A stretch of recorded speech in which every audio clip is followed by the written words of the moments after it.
शुक्र दिन भोर में धनसाक मिथिला नगरपालिका वार्ड नंबर 5 स्थित औरही नदी में ना 7 ख 64 13 नंबर के टिपर से पिचाकर स्थानीय रामजीवन महतो के लड़का 24 वर्षीय दिलीप कुमार महतो के मृत्यु भेल घटना में हत्या के आशंका तो अछि, प्रहरी समेत शंका के घेरा में आ तनाव में अछि।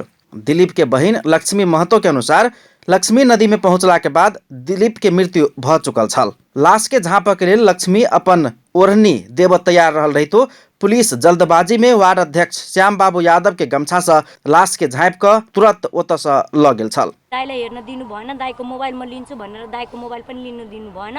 त्यतिखेर पुलिसहरु आउनु भयो अनि पुलिसहरुले मलाई तानेर उता धकाल्दिनु भयो। अरु मान्छेहरु पनि थियो, धकालेर फाल्दिनु भयो। एउटा बाजे जानु भएको थियो, त्यो बाजेलाई बाजे हेर्ने बित्तिकै लड्नु भयो। अनि त्यहाँ कोही पनि थिएन, म एक्लै के गर्नु। अनि त्यसमै पुलिसहरुले मेरो उयो लिनु के भन्छ चादर म दिन्छु छोप्नलाई भनेपछि मेरो चादर नलिकन वडा अध्यक्षको चादर लिएर अनि त्यसलाई छोप्नु भयो। अनि त्यसपछि इन्स्पेक्टरले के भन्नुभयो वडा अध्यक्षलाई, म यसलाई उठाएर लिएर जानु भनेपछि लानु भनेपछि त्यो इन्स्पेक्टरले उठाएर हतार पुलिसकै गाडीमा लानु भयो। म दाइसँगै जान्छु भनेर म पनि चढ्न गएको थिएँ, मलाई धकाएर फाल्दियो। लाश राखल गाड़ी में परिवारजन सबके चढ़ नहीं देनाई, बिना मुचुल्का उठौनी लाश ल जेनाई, मोडल हॉस्पिटल ल जाइ छी कहैत प्रादेशिक अस्पताल जनकपुर धाम पहुँचौनाई प्रहरी ऊपर के शंका भेल स्थानीयवासी के कहबै छ।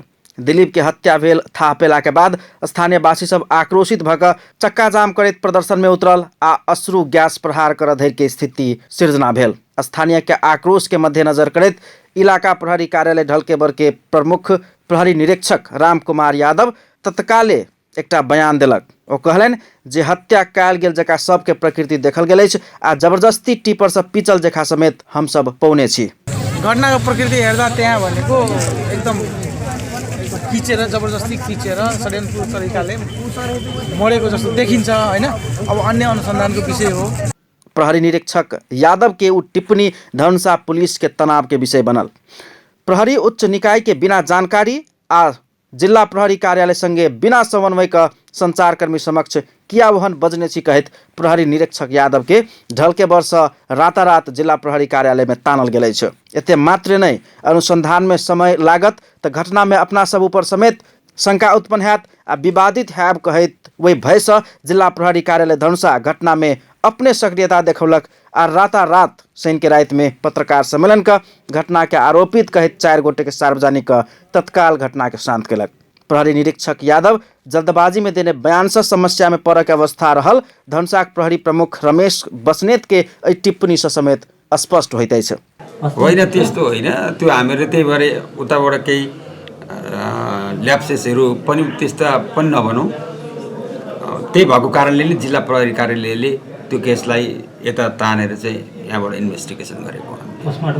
पोस्टमार्टम भइवरी लास चाहिँ उहाँहरूले बुझिवरी लगिसक्नुभयो। इलाका प्रहरी कार्यालय आ जिला प्रहरी कार्यालय के समन्वय अभाव में उत्पन्न समस्या से समेत लाश के पोस्टमार्टम में देरी भेल समेत बताओल गेल छ। प्रहरी निरीक्षक यादव के जल्दबाजी बयान से प्रहरीय शंका के घेरा में पड़ला बाद प्रहरी समेत दबाव में पड़ल छल। ऐसा आगू धनुषा के महेंद्रनगर में 3 गोटे के जान जाय जोकर भेल बम विस्फोटन के घटना के मुख्य योजनाकार समेत पकड़ाव पड़ चुकल खबर आयल छल। मुदा तेकरा प्राते भेने जिला प्रहरी कार्यालय धनुषाक मुद्दा फाट के प्रहरी निरीक्षक उमाशंकर प्रसाद शाह सहित अनुसंधान में खटवला अधिकारी सबके एकाएक सरुआ भेला के बाद प्रदेश प्रहरी आ जिला प्रहरी बीच अपना सब दोषी पकड़ने छी कह के जस खाए के प्रतिस्पर्धा से प्रदेश प्रहरी आ जिला प्रहरी बीच समन्वय हो बनी सकल आ भित्रे भित्रे विवाद रहल संबंधी समाचार बहरायल छल।